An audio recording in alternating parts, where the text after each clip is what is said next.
Welcome to the Old Time Radio Superman Show. From Boise, Idaho, this is your host, Adam Graham. If you have a comment, email it to me, adam@adamsweb.us, and be sure and rate the show on iTunes. Also, I want to encourage you, if you've not already, to pick up my Christmas superhero story, The Speed of Santa. It is available in the Kindle store. It's also free if you have Kindle Unlimited, or if you have Amazon Prime, you can read it for free as part of the Kindle Owner's Lending Library as your selection for the month of December. That's The Speed of Santa. All right, well, now it's time for today's episode of Superman. The original air date, November the 19th of 1949, and this one is 1 Minute to Death. Faster than a speeding bullet. More powerful than a locomotive. Able to leap tall buildings at a single bound. Look, up in the sky. It's a bird. It's a plane. It's Superman.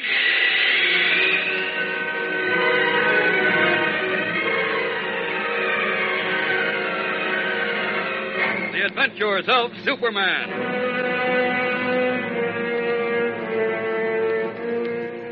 When the planet Krypton, home of a race of supermen, exploded into dust, the sole survivor was an infant boy who had been shot to earth in a sealed rocket. Today, that boy grown to manhood is known as Superman, sworn enemy of the forces of evil. To aid him in his never-ending fight for truth and justice, he masquerades as Clark Kent, crime reporter for a great metropolitan newspaper. His secret is carefully guarded. No one is aware that Kent is Superman. No one but you. Join with us now on ABC as Superman saves an innocent boy from the electric chair in an exciting transcribed story of crime and courage entitled 1 Minute to Death.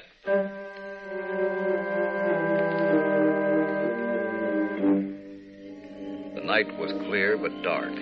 There were stars in the black canopy of the sky, but a waning moon had long since dipped beneath the horizon when young Johnny Weber circled the modest shingled house on Pine Street in the suburbs of Metropolis. Moving silently across the soft cushion of the lawn, he stationed himself beneath a second-story window. Looking up, he whistled softly.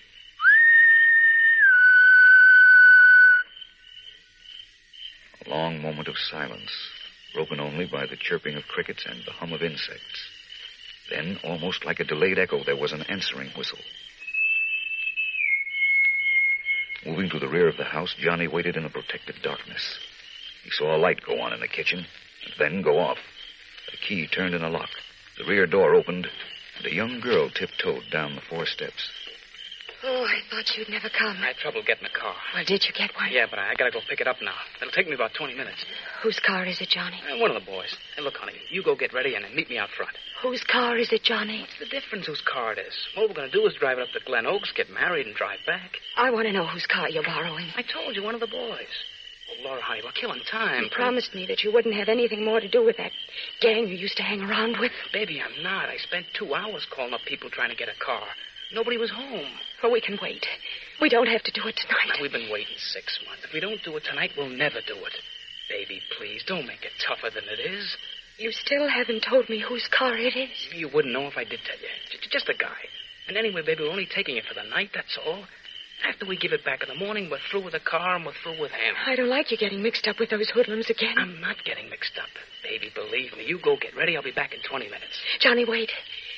You've got to promise me something. What? That you'll return the car in the morning and never have anything more to do with whoever you're borrowing it from. Sure, baby. Why not? On your word of honor, Johnny? On my word of honor.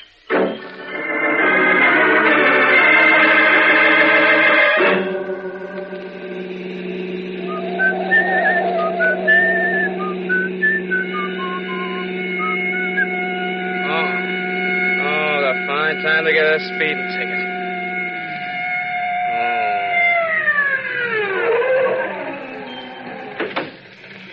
You in a hurry, son?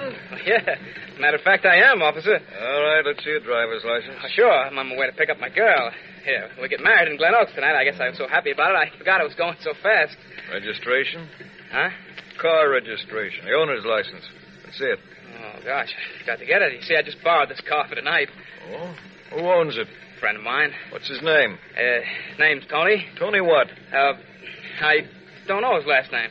Must be a real good friend. Well, see, it's this way, Yeah? just borrowed the car for tonight on account of me and my girl. Yeah, you said that before. Oh, did I? Yeah. Guess I did. What have you got in the back? Oh, nothing. Turn your motor off. Well, look, officer, my girl's waiting for me. Turn it off. Okay. Let's have the key. Yeah. Well, what are you looking for? Anything I can find. Now sit tight while I open the trunk. Well, why don't you just give me a ticket for speeding and let me go?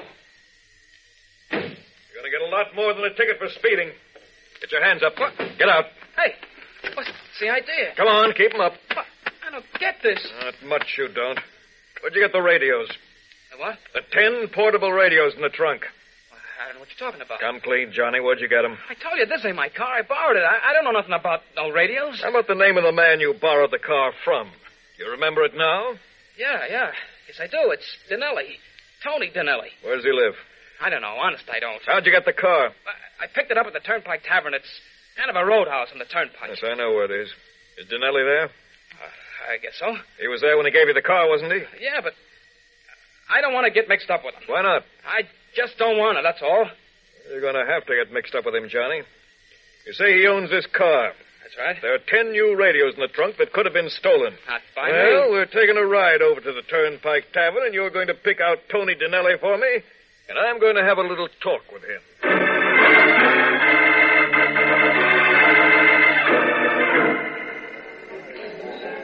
All right, Johnny, pick him out. I don't see him. Sitting over there in that last booth with this girl. You'd better find him, son. It's that guy with the bald head nose, and he runs the place. Yeah? He's coming over. You looking for someone, officer? Yeah. Where's Tony? Tony who? Dinelli. I don't know no Tony Dinelli. Sure you know him. He comes in here all the time. He was sitting over there in that booth with this girl, Chicky, less than 20 minutes ago. Nobody was sitting in that booth all night. You got it wrong, kid. Well, you're lying. You're covering for You him. little... All right, that's enough. We run a straight joint here, officer. Yeah, I know. Okay, Johnny, let's go. I tell you, he's lying. Let's go. Hannigan, State Patrol, car 17 reporting. Have a burglary suspect. Request ownership check on black Chevrolet sedan, license 4Y6782. That is all. You better give it to me straight, Johnny. You heard the ownership report. The car belongs to a man named Walter Silsby on Cox's Lane, not to Tony Dinelli. I tell you, I got the car from Dinelli. I swear I And you didn't know the radios were in the trunk? No, call my girl. Ask her what I was doing. All right, we'll ask her later. Right now, we're going over to Cox's Lane to ask Mr. Silsby.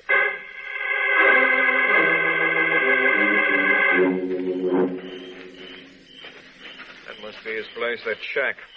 All right, keep walking in front of me, Johnny. Don't try anything. Why should I try anything? I didn't do nothing. Just keep walking. Okay, hold up. Knock on the door. Maybe he's not home. There's a light on. All right, try the door. See if it's open. Step inside. Remember, Johnny, I've got a gun in your back. I didn't do it. I swear I didn't do it. 3 bullets in his chest and 1 in his I neck. never saw the guy before. You gotta believe me. You gotta. It's not up to me, Johnny. I'm taking you in for murder. Arrested for murder, indicted, found guilty by a jury of his peers, and sentenced to die in the electric chair, young Johnny Weber, caught in a mesh of circumstantial evidence, now waits forgotten in a death house cell. Forgotten, saved by 2 people. One, Laura Williams, the girl he was about to marry. The other, Clark Kent, who, as crime reporter for the Metropolis Daily Planet, spent many hours at the trial and is convinced of Johnny's innocence. We find them both in Kent's office. All we've got left is a week, Mr. Kent. Isn't there some way of getting more time? Well, the governor won't grant a stay of execution unless we present new evidence. And we haven't been able to get any. Yes, but how can we if they won't even let us talk to Johnny? Well, I'm expecting a call from the warden any minute now. I spent all morning at the DA's office, and he finally agreed to recommend that one of us be permitted to see Johnny. Oh. It's really up to the warden, but I'm pretty sure... Oh, wait a minute. That may be he now. Keep your fingers crossed. Clark Kent speaking. Oh, hello, warden. Yes, he said he was going to call you. I see. Well, thanks a lot. Yes, sir, I will. Thank you. Yes? Yes. One of us can see him at 3 this afternoon. Oh, thank heavens. You'd better go, Mr. Kent. I'd get all tied up inside, and I wouldn't ask the right questions. And it might be better, too, if Johnny didn't see me. I think maybe you're right. Now, what do we want to know? How to find Tony Dinelli. There must be a way. Tell Johnny he's got to give you the names of Dinelli's friends, the places he usually hangs out, anything he can tell you that might help. Okay. And, Mr. Kent. Yes? Tell Johnny not to give up hope. Tell him I haven't. And tell him I love him as much as I ever did.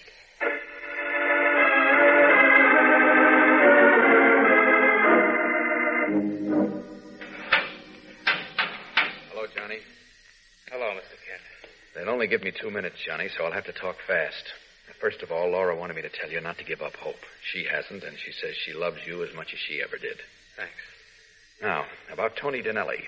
Our only chance to get you out of this mess is to locate Dinelli. He blew out of town a long time ago. You can count on it. Chances are you're right, but someone must know where he is. Well, if they do, they won't talk. I know what happened. I know it like it was written in a book. What do you mean? Tony and Silsby pulled that radio store job together. Yeah. When Tony went to Silsby's house the next night to get his cut, they got into an argument. Tony maybe had a few drinks. He pulled his gun and blazed away. And he took the old man's car. When he sobered up, he realized the car was hot. That's when I came along. Yeah, but Johnny, knowing how it happened doesn't help us. We've got to prove it. And we can't prove it unless we lay our hands on Dinelli. Forget it, Mr. Kent. Tony's gone and he won't come back till I burn. We'll find him if we can get a lead. Now, what about his friends? But they'll cover for him. Don't worry about their covering, Johnny. Let me handle that. Just tell me who they are. For instance, you testified Dinelli was sitting in a booth at the Turnpike Tavern with a girl. Chicky. Chicky. Do you know her last name? No. Well, was she Dinelli's girl? I guess so. One of them, anyway. Describe her for me. She's a platinum blonde, about 5'3" or 4, kind of flashy, talks tough. Yeah? Used to be a cigarette girl in the joint before Tony picked her up. Go on. Well, that's about all. She's a cheap, hard-drinking dame like 100 others. That doesn't help much, Johnny. Nothing distinctive about her, nothing different. The clothes she wears, or jewelry, or... Wait a minute. Tony gave her a ring with a great big green stone. An emerald? Emerald color, but it was too big to be real. Big around as a quarter. She wore it on her left hand. Now we're getting somewhere. She sounds like a good bet. You've got to find her first. We'll find her. Where does she hang out? Any one of a dozen gin mills on the south side. Okay, my time's up, Johnny. I think I've got enough. Don't give up hope now, and remember that Laura and I are plugging for you. Thanks. Any message for Laura? Yes. Tell her to forget about me. You sure you want me to tell her that, Johnny? Yeah, I'm sure. Okay. No, Mr. Kent. Wait. Don't tell her that. Tell her I love her. Tell her no matter what happens, I'll always love her.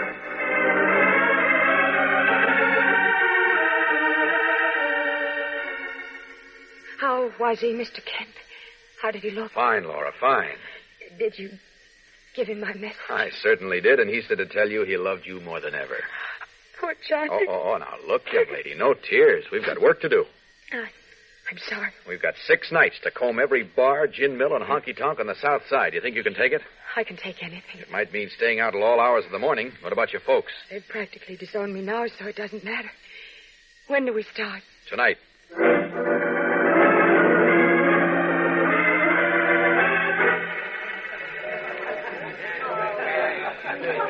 It's 3:30, Laura. I think we've got to call it quits for the night. How many places did we cover? 7. Well, that leaves 5 to go tomorrow night. Yes, but what if she shows up tomorrow at one of the places we covered tonight? We've just got to keep rotating and trust to luck. For all we know, she may be homesick or even dead. It's been 10 weeks since Johnny last saw her. It all seems so useless. No, maybe not. I'll get a check and we can... What's the matter? Don't look now, but 2 couples just came in. One of the girls is a platinum blonde, and she's wearing a ring with a huge green stone. Oh, no. She's about the right height, too. Oh, I hope. Yeah, so do I. Captain's bringing them to the table next to us. Easy now. Don't look too interested. All right. She's got her left hand on the table. Take a look at the ring. Yes. What are you drinking, Chicky? Brandy and soda, like always. Did you hear that, Chicky? Now listen carefully, Laura. You've got to get acquainted with her. How? I'll tell you, we'll try pulling a fast one. I'll start an argument with you. I'll say, let's go home. You say no, you want to stay. I'll grab your arm and you slap my face. And then what? I'll act as though I'm going to beat you up. That's your cue to scream, you understand? Yes. One of those gorillas at her table is bound to come to your rescue. I see. I'll take a poke at him, he'll hit me, and I'll let him knock me out. Oh, no, I won't let you do that. Don't worry, he can't hurt me. Now, listen. Yes. Carry me out of here, but don't you follow. You stay behind. Thank the gorilla who saved you. Try to join their party. Tell him you just got in from out of town. You have no money, no place to sleep. Uh-huh. Maybe one of them, Chicky, I hope, will offer to take you in. Well, I don't know whether I'm that good an actress. Got to be, for Johnny's sake. Oh, I'll do my best. Okay, here we go. All right, come on, kid. I'm sick of this joint. Let's go home. No, I like it here. I want to stay. I said we're going home. Now, come on. You let go of my arm. Let go when I get you out of here. You let go now. Oh, why, you fresh little sniff. Okay, pal, leave her be. Who asked you? Leave her be, I said. I'll take care of her, and you too. Oh, so that's how it is. Yeah. Okay, you punk.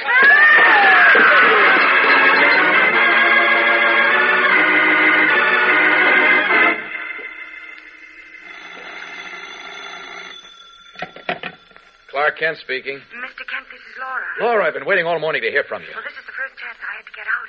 It worked, Mr. Kent. Yes, I know. What do you mean, you know? You went home with Chicky. But how? I waited outside the nightclub just to make sure. I followed you to her place, 274 Green Street. Yes, that's right. Where are you now? In a drugstore phone booth. Yeah? She's got a hangover, and I came down to get some aspirin tablets. I don't suppose you've had a chance to learn anything. No, we got home at 5 o'clock, and she slept until 11:30. Well, don't rush it, Laura. Take it easy.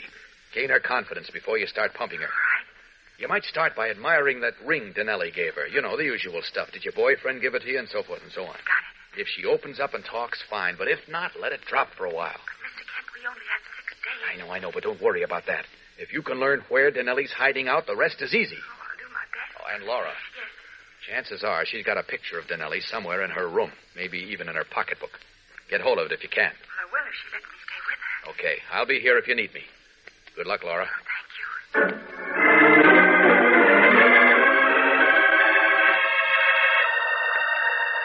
Feel any better now, Chicky? Yeah, them aspirins and the coffee did the trick. Oh, brother, did I have a head. You sure did. Oh, what time did we get in? 5 o'clock? And Bobo Lug wanted to come up, didn't he? Yeah. I talked him out of it. Thanks, kid. Oh, he's all right, but he's got paws on him like an ape. But he sure flattened that punk who was trying to rough you up, didn't he? He sure did. One punch and the punk was out like a light. Oh, you feeling all right, kid? Oh, sure, I'm fine. Chicky, you did a nice thing bringing me home last night.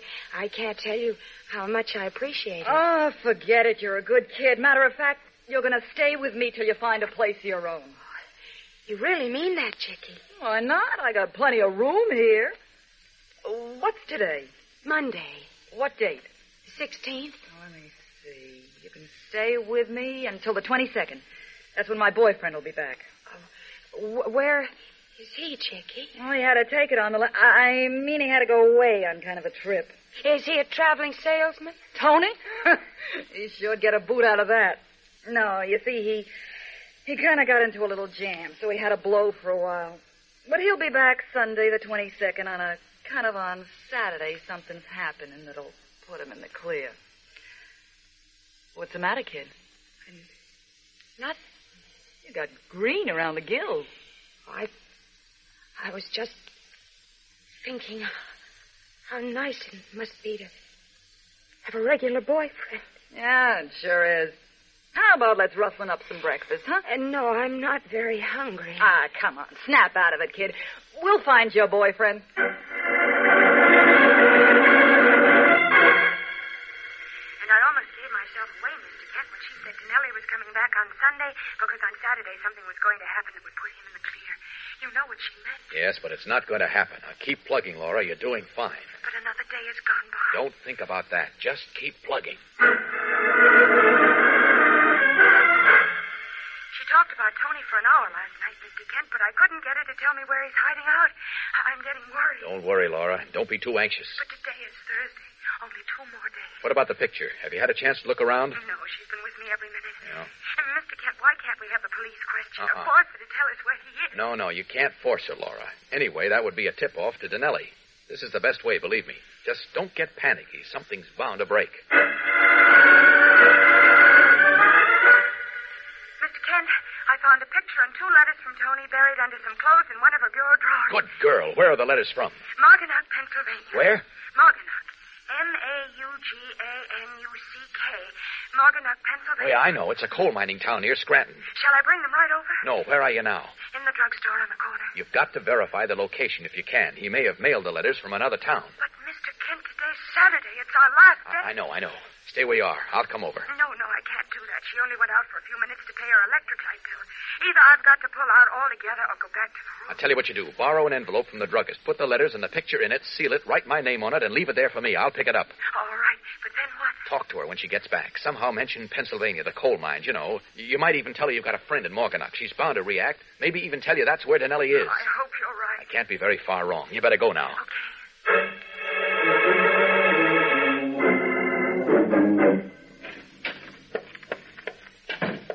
Oh, hello, Chickie. Hiya, Doc.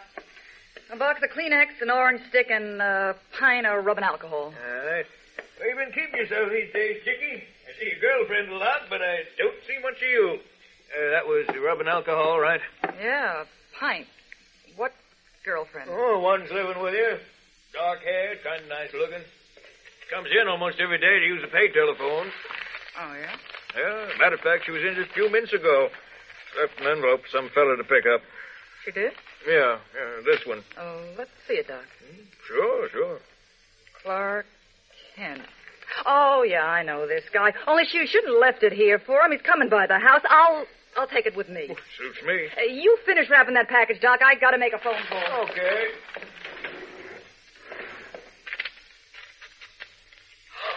Boy, that dirty, no good sneak.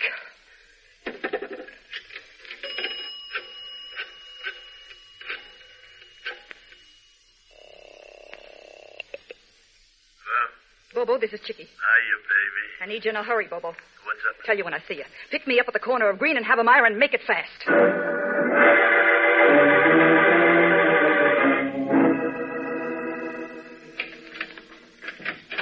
Oh, back so soon? Yeah, I'm back. Come on in, Bobo. You remember Bobo? He's the one pasted that guy you were with the night we met. Oh, of course. It's nice to see you again. Skip the glad hand, sister. Lock the door, Chickie. Yeah. What's the matter? Is something wrong? Not with us, sister. How about you? Chicky, what's he talking about? Get off it. Who you stooling for, you little rat? I don't know what you mean. Maybe this'll help you. Where'd you get these letters and this picture? As if I didn't. I never saw them before. That's for lying. You got them out of that drawer. No, I didn't. Are you stooling for the cops? Come on, answer me. Stop it. Stop. Answer me or I'll pull out every hair on your head. No. No what? Please. She passed out. Get some water. Hey, look, what are you wasting time with her for? Let's load her in the car and take her for a one-way ride. I gotta find out who she's stooling for. The cops, who do you think? But it don't make no difference. You got the letters and the picture? Yeah, but I don't know how much she already told them. Who cares? That kid gets burned up in the big house tonight. By tomorrow, Tony is clear. All we gotta do Get the water, Bobo. Okay, if that's the way you want it.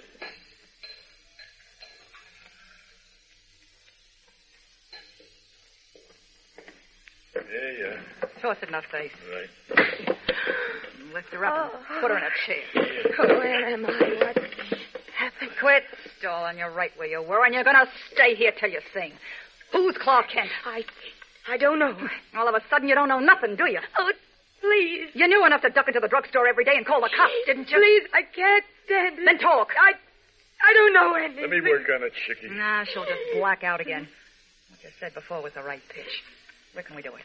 I know a place. Okay, we'll fix it, and we'll blow until tomorrow. Get a coat out of the closet. Come on now, up on your feet. Up. What are you going to do? Throw it over her shoulders. I'll go down first and get the car door open. You follow her and keep your gun in her back. Where are you taking me? Out for a little fresh air, sweetheart.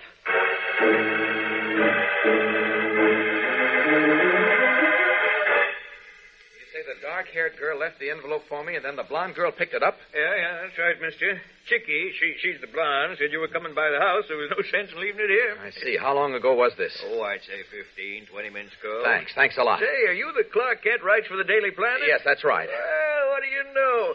I'd like to ask you something, Mr. Kent. I'm sorry, but I haven't time now. Some other time, maybe. Oh, okay. Well, drop by again. Yeah, sure thing. Looks like the lid's blown off this thing, and just when we were... Great Scott! Ducking into an alley, Clark Kent looks on in tense amazement as he watches Laura forced into the back of a dark green sedan, obviously at gunpoint. His first instinct is to go to her rescue, but he restrains himself. Can't start any trouble on the street. It would mean police cars, reporters, a front-page story, and a tip-off to Dinelli. I'll have to follow them wherever they go as Superman. Almost before the sedan has pulled away from the curb, Kent has made the transformation from the conservative business suit of a newspaper crime reporter to the brilliant red and blue costume of Superman. Leaping high into the air, the only human being on Earth who numbers among his other amazing powers the power of flight follows the dark green sedan as it turns a corner and heads for the outskirts of the city. 20 minutes later, in the darkening dusk of early evening, the car pulls into a narrow side road and comes to a stop. Okay, this is it. Get out. No, please, don't kill me. I'll tell you everything. It's too late now. Get out. Please. Come on, sister. No. Out you go. Stop it. You stay in the car, Chicky. Right, but make it fast. Go of my arms. Let go, I said. All right, sister, say your prayers. I'd advise you to say yours first. Hey, what is this? Where did you come from? Out of the blue. Don't move, Laura. Let him have it, Bobo. Try it again, Bobo. Nothing happens. Watch what happens now. Don't let her get away. She's got the letters and the picture in her handbag. Oh, not so fast, Chicky. Go of me, you big ape. Here's the bag, Laura. Hold on to it. You'll pay for this. You just wait. Let's Get up to the main road, Laura, and flag the first car that comes along. Tell them to send the police back here in a hurry. Okay. You got no right to do this. Let's not discuss right and wrong, Chicky. Just tell me one thing. Where's Tony Dinelli? How should I know? If you don't, who does? And you better tell me before the police get here, because when they do, it'll be too late. I didn't do nothing. Dinelli murdered a man, and you shielded him. You're an accessory. Would you like to spend 10 years behind bars? For what? A cheap punk who turned his mother in to save his own skin? Think it over, Chicky. I can make it easier for you if you play along. Yeah, sure. I can believe that. You can believe it. Well? You know where he is. She saw the letters. Morganuk? I'm not saying any more. Okay, that's enough. There's a state police barracks 2 miles down the road. The man said he'd notify them. Good girl. Oh, but what's the use of all this now? It's too late. Too late for what? It's almost 6 o'clock. We can't get to Pennsylvania and back in time to save Johnny. We can't, but I can.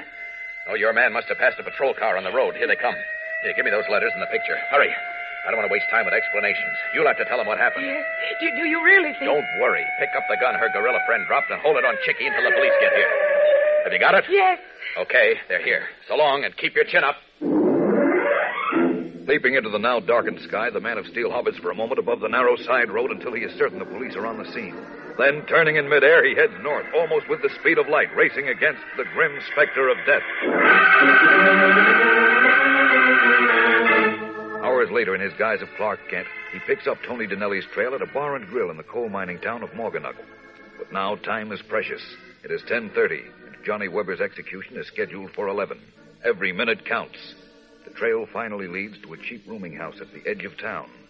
Once more in his true role, Superman knocks at Tony Dinelli's door. Open up, Dinelli. I know you're in there. Open up or I'll come in and get you. All right, if that's the way you want it, here goes. No time for horseplay, and anyway, I want that gun. It's probably the one you used to murder Walter Silsby. Just to make sure you don't give me any trouble on the trip back to Metropolis, here's a little sleeping pill. Now to the state prison, but fast. I'm sorry, Superman, but there's nothing I can do about it. But they've got an innocent man in that execution room. This man is the murderer. That may be, but the only one who can stop it now is the governor, and there's no time. But I tell you... They're strapping him into the chair right now. They'll be pulling the switch at 11 sharp. Just 1 minute. There must be a way. There's got to be. Wait a minute. Yes, there is. Here, watch this punk for me. I'll be back. Racing into the prison yard, Superman's sharp eyes penetrate the darkness. In a split second, find what they want, the power lines running from the prison's electric generators. Leaping off the ground, he grips the heavily insulated wires in his hands, rips them apart as though they were cotton thread. There's a shower of sparks and a great hissing and crackling as the severed wires writhe and twist like tortured snakes. And the entire prison is plunged into merciful, light-giving darkness.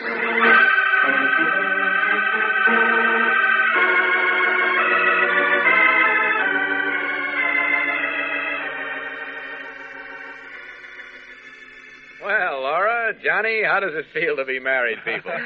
It feels wonderful, Mr. Kent. And it never would have happened if not for you. And Superman. Yes, don't forget Superman. You know, I was a little worried that the warden and the governor would be furious about those power lines being ripped apart, but they weren't. It's too bad Superman isn't here so we could thank him personally. Well, Johnny, I'll tell you, he really is here. Is he? Where? Or shall we say, in spirit.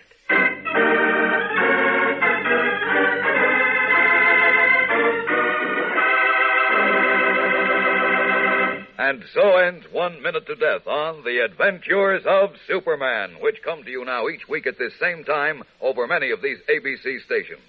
Superman is a copyrighted transcribed feature appearing in Superman DC comic magazines.